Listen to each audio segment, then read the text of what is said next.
Hello everyone, मैं आशा करती हूँ आप सभी ठीक होंगे। मैं काजल धामी आप सभी का स्वागत करती हूँ आपके अपने चैनल प्यूपिल टीचर में।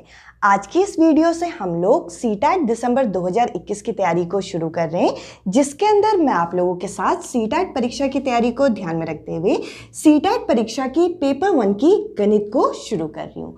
जैसा कि हम लोगों को पता है कि सीटैट की परीक्षा में जो हमसे गणित पूछी जाती है पेपर 1 के अंदर, ये एक कंपलसरी सब्जेक्ट होता है। यानी कि अगर आप यहाँ पे ईवीएस पर्यावरण अध्ययन के टीचर बनना चाहते हैं तभी भी आपको गणित के प्रश्नों को करना पड़ेगा। तो देखिए, ये एक कंपलसरी सब्जेक्ट होता है जो कि हमसे यहाँ पे 30 अंकों का पूछा जाता है पेपर 1 के अंदर।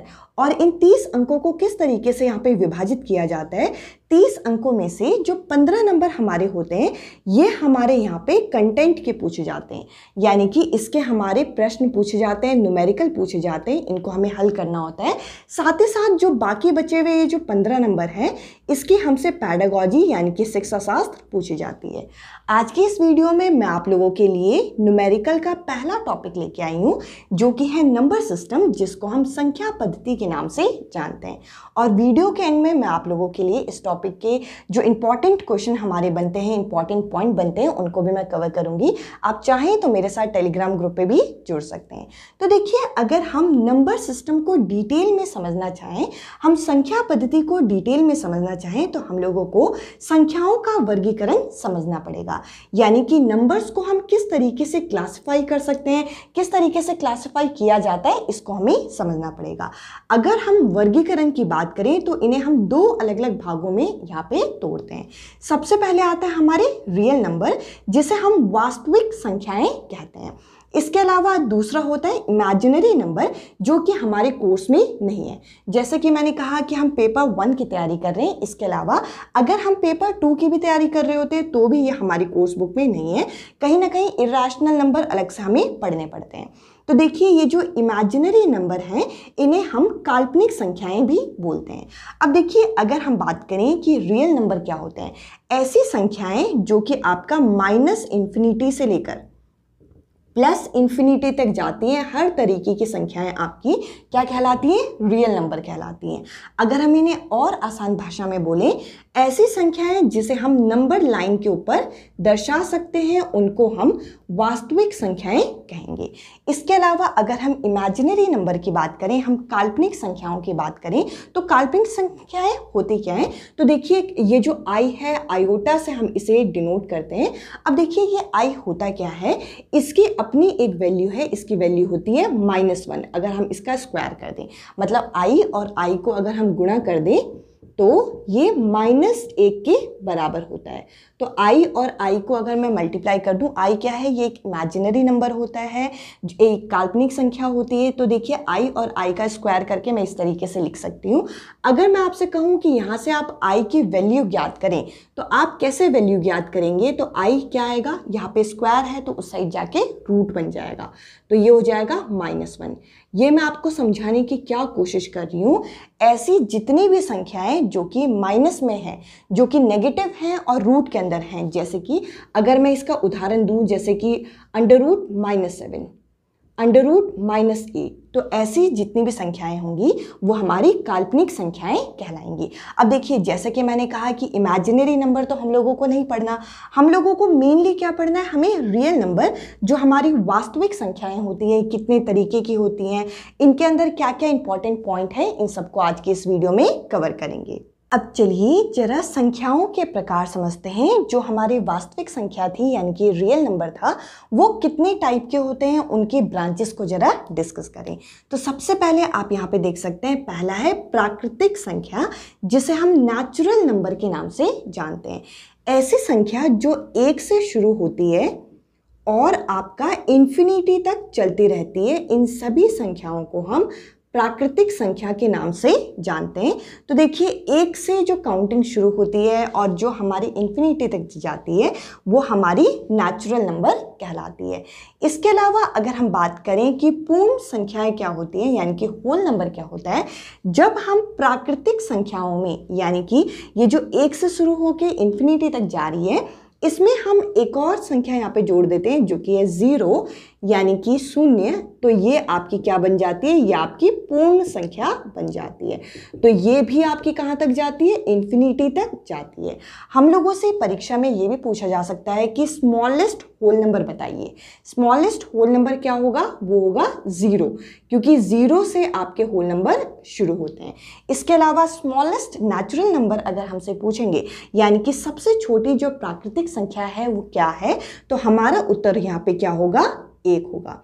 और अगर ऐसा कोई प्रश्न आ गया जिसमें हमें ये बोल दिया गया कि सबसे छोटी हमारी प्राकृतिक संख्या और जो पूर्ण संख्या होती है होल नंबर, उन दोनों का योग कितना होगा, उन दोनों का सम कितना होगा, तो हम क्या करेंगे, हमें पता है कि सबसे छोटा नेचुरल नंबर क्या है, तो आप कहेंगे सबसे छोटा जो नेचुरल नंबर है वो है हमारा 1। इसके अलावा जो सबसे छोटा होल नंबर क्या है, सबसे छोटा होल नंबर क्या है अगर आपको याद है, यानी कि पूर्ण संख्या क्या है, तो ये है आपका 0, और इन दोनों का योग करेंगे तो उत्तर क्या आ जाएगा, 1। तो इस तरीके के बेसिक से एडवांस चीज़ें आपको पता होनी चाहिए। इसके अलावा अगर हम यहाँ पे आगे बढ़ें तो अगला हमें देखना है पूर्णांक संख्या, जिसे हम इंटीजर्स के नाम से जानते हैं। तो देखिए इंटीजर्स बनते कैसे हैं। अभी मैंने आपके सामने नंबर लाइन शब्द बोला था। नंबर लाइन होती क्या है, एक ऐसी रेखा जिसमें सेंटर में हमारे बिंदु होता है, यानी कि 0 होता है, और इसके अगर हम सीधे तरफ जाएं, राइट साइड जाएं, तो यहाँ पे हमारे पॉजिटिव नंबर होते हैं, जैसे कि ये कहाँ तक जाएंगे, इन्फिनिटी तक जाएगा। और अगर हम इसके लेफ्ट साइड जाएं तो नेगेटिव नंबर आ जाते हैं। तो यानी कि अगर हम इसे आसान भाषा में बोलना चाहें तो यहाँ से लेकर यहाँ तक ये क्या हो गए, आप कहेंगे 0 से लेकर इन्फिनिटी तक हो गए हमारे पूर्ण संख्या, यानी कि होल नंबर।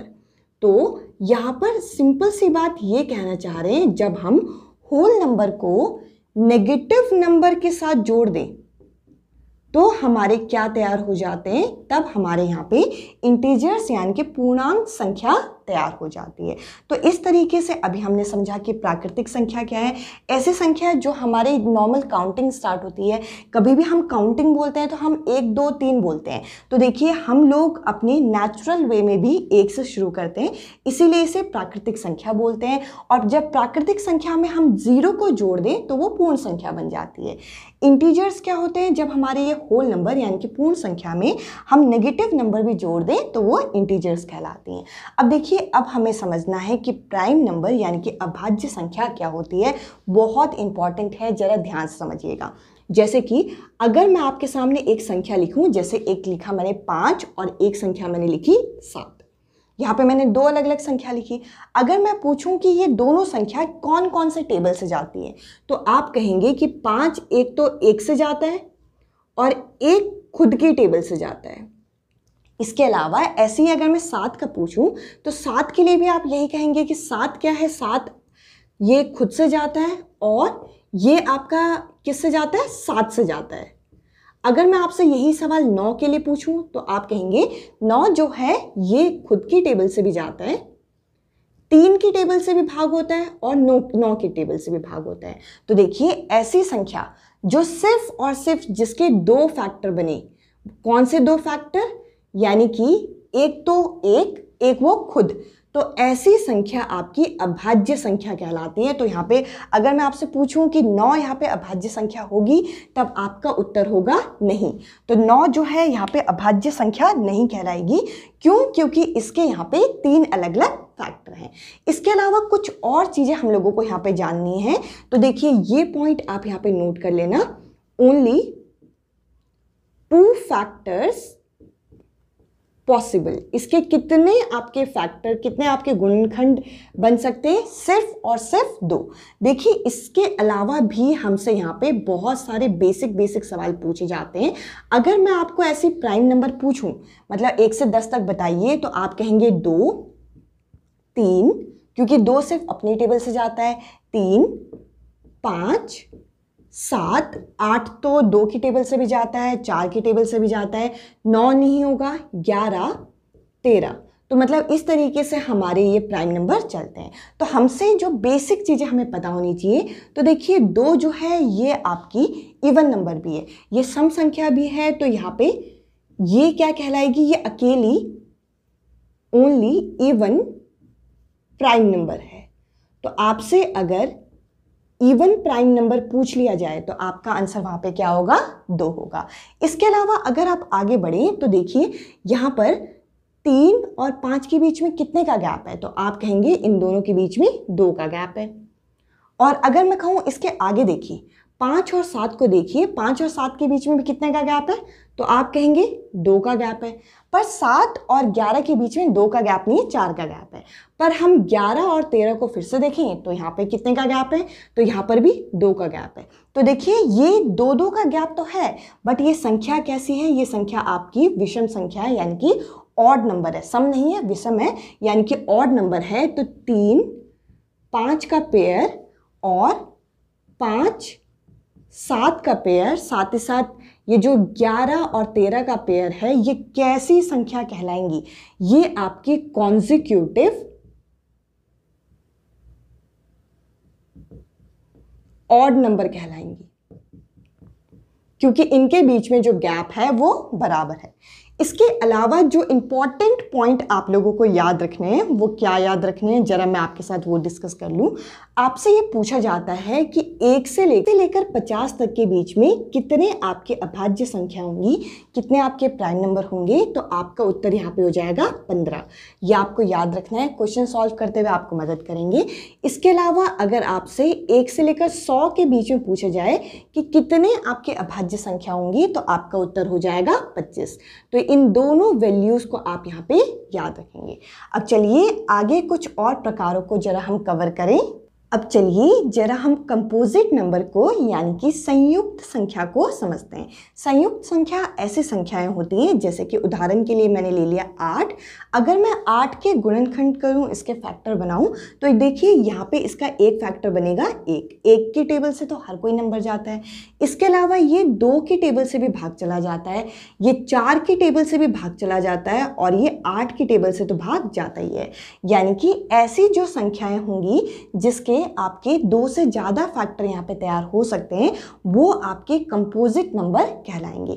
जैसे कि अगर मैं आपके सामने यहाँ पे संख्याएं लिखूं, जैसे कि 2 3 4 5 6 7 8, तो अगर मैं पूछूं इनमें से कौन कौन से नंबर आपके कंपोजिट हैं, तो देखिए जो 2 है ये तो नहीं होगा। क्यों? क्योंकि 2 के सिर्फ 2 ही गुणनखंड यहाँ पे बनते हैं, 2 ही फैक्टर यहाँ पे तैयार होते हैं।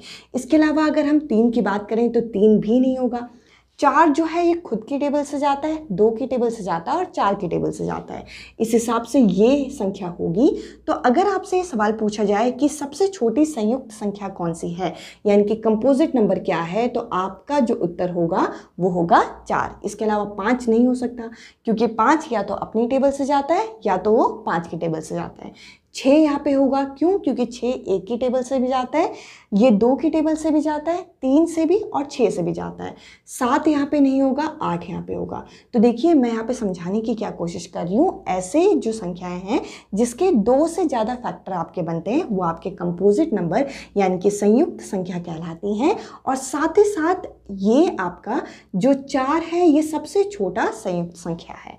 इसके अलावा अगर हम इवन और ऑड नंबर की बात करें, जिसे हम सम और विषम संख्या कहते हैं, तो देखिए जो ऐसी संख्याएं जो 2 की टेबल से भाग चले जाए, वो आपकी सम संख्याएं होती हैं। तो देखिए 2 की टेबल से भाग जाने वाली संख्या क्या, या आपकी सम संख्या यानी कि इवन नंबर होती है। और जो 2 के पहाड़े में ना आए, जैसे कि मैंने यहाँ पे नंबर लिख दिया है, ये आपके क्या होंगी, ये आपकी विषम संख्या होंगी। अब देखिए आप सोच रहे होंगे कि ये टॉपिक तो बहुत आसान है और कहीं ना कहीं हमें ये टॉपिक आता है, तो इन टॉपिक से किस तरीके के प्रश्न आते हैं। यहाँ पे स्टेटमेंट आधारित प्रश्न पूछे जाते हैं।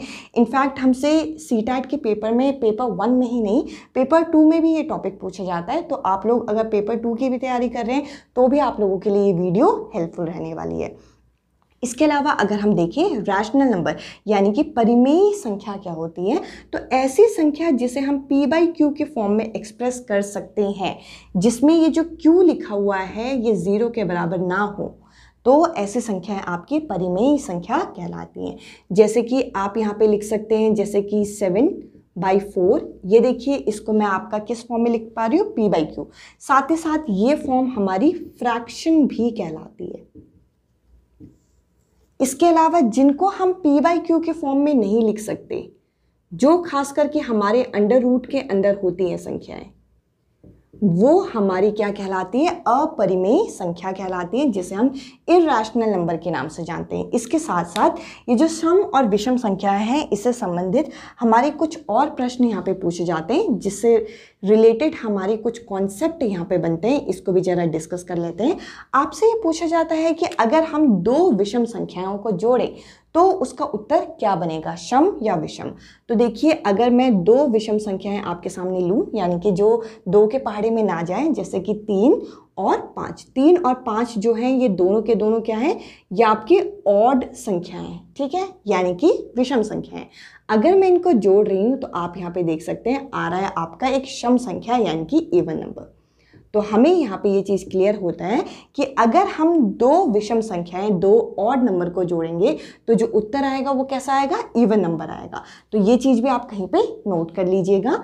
इसके अलावा अगर हम देखें कि अगर हम दो सम संख्याओं को जोड़ते हैं तो क्या होता है, जैसे कि मैंने 2 और 4 को जोड़ दिया, 2 और 4 क्या है, इवन नंबर है, क्योंकि ये दोनों के दोनों 2 के पहाड़े से जाती हैं।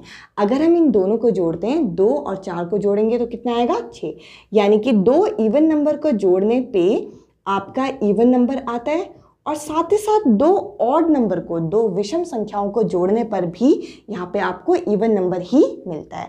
अब देखिए, अभी हमने ये छोटे छोटे जो कॉन्सेप्ट हमारे बनते हैं वो हमने कवर किए। अब आपकी स्क्रीन में आपको क्वेश्चंस दिखेंगे इस टॉपिक के आधारित, जो कि मैं आप लोगों के साथ कवर करूंगी। पहला प्रश्न हल करते हैं। इस प्रश्न में हमसे बोला गया है कि निम्नलिखित कथनों में से कौन सा कथन गलत है। Which of the following statement is not correct? इनमें से कौन सा कथन सही नहीं है। तो देखिए, यहाँ पे हमें 4 अलग अलग कथन दे रखे हैं। पहला कथन ये है कि all prime number are odd number, यानी कि सभी अभाज्य संख्या जो होती है वो विषम संख्या होती है। इस कथन को हमें हल करने के लिए सबसे पहले तो ये पता होना चाहिए कि प्राइम नंबर क्या होते हैं। तो देखिए, अभी मैंने आपके साथ डिस्कस किया था कि अभाज्य संख्या वो संख्या होती हैं जिसके सिर्फ और सिर्फ 2 गुणनखंड बने, यानी कि ऐसे नंबर जिसके सिर्फ 2 फैक्टर हों, जैसे कि 2, 3, 5, 7, 11। तो ये हमारे क्या होंगे, ये हमारे प्राइम नंबर कहलाएंगे। तो देखिए, पहले कथन में बोल रखा है कि सभी जो आपके प्राइम नंबर होंगे वो ऑड नंबर होंगे, वो विषम संख्या होंगी। पर अगर आप यहाँ पे 2 को गौर करें तो 2 क्या है, 2 यहाँ पे सम संख्या है, यानी कि इवन नंबर है। इस हिसाब से हमारा पहला कथन ही यहाँ पे इनकरेक्ट है, पहला कथन ही हमारा गलत है। और हमें यहाँ पे यही छांटना था कि कौन सा यहाँ पे कथन गलत है। तो देखिए, बाकी जरा कथन को भी एक बार देख लेते हैं।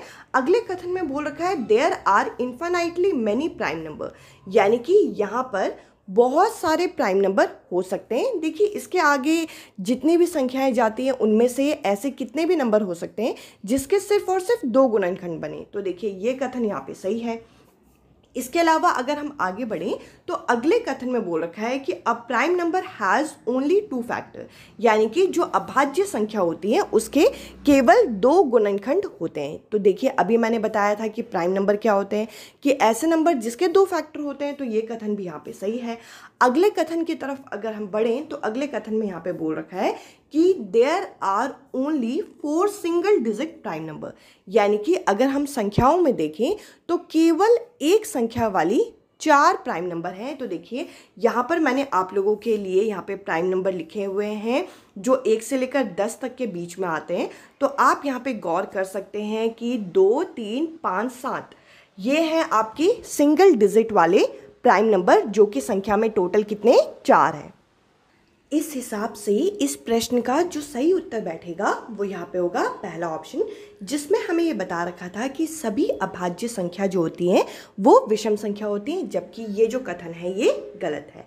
अब चलिए अगले प्रश्न को जरा कवर करें। इस प्रश्न के अंदर हमें ये बताना है कि जो सबसे छोटी पूर्ण संख्या होती है, यानी कि होल नंबर होती है, और अभाज्य संख्या होती है जिसे हम प्राइम नंबर के नाम से जानते हैं, इसके अलावा जो हमारी संयुक्त संख्या होती है यानी कि कंपोजिट नंबर होती है, इनका योग हमें बताना है कि इनका योग कितना होगा।